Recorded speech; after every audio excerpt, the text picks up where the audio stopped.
Allora, siamo qui nella sala consigliare di Volpago. Io sono onoratissima di avere oggi la dottoressa Bortolin perché è il nostro punto fermo per l'evento che abbiamo il 13 giugno, che è la camminata della tradotta in rosa e azzurro.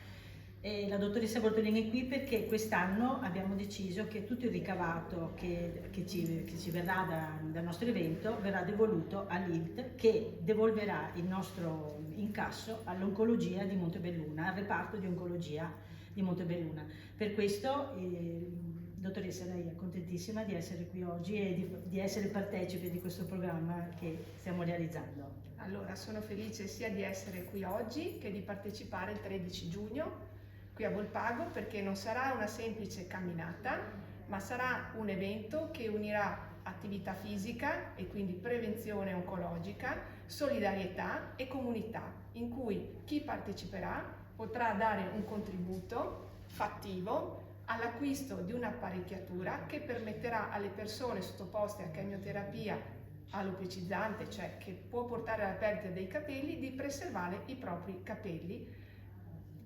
Fatto non secondario, perché rappresenta comunque il mantenimento di un'integrità non solo fisica ma anche emotiva, psicologica e sociale. Quindi il mio invito è di partecipare numerosi, per voi stessi, per i vostri cari e per tutte le persone che potrebbero incontrare questa malattia nella loro vita. Per questo allora io vi invito veramente di iscrivervi numerosi a questo nostro evento a Volpago del Montello, che sarà il 13 giugno. Ci raduniamo qui dietro il municipio alle 17:30 con partenza alle 18. Sapete che tutto il ricavato ha una destinazione molto importante. Con l'occasione oggi abbiamo anche la presidente di l'ILT Treviso, che adesso si accomoda qui con noi e noi le diamo una mano. Grazie.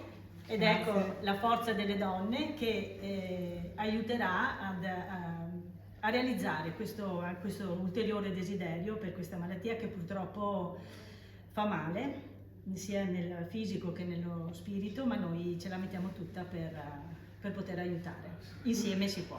L'ILT con i suoi volontari sarà sicuramente presente in questa importante manifestazione e ringraziamo l'amministrazione comunale per la vicinanza. La mission dell'ILT è prevenire e vivere, quindi saremo sicuramente presenti.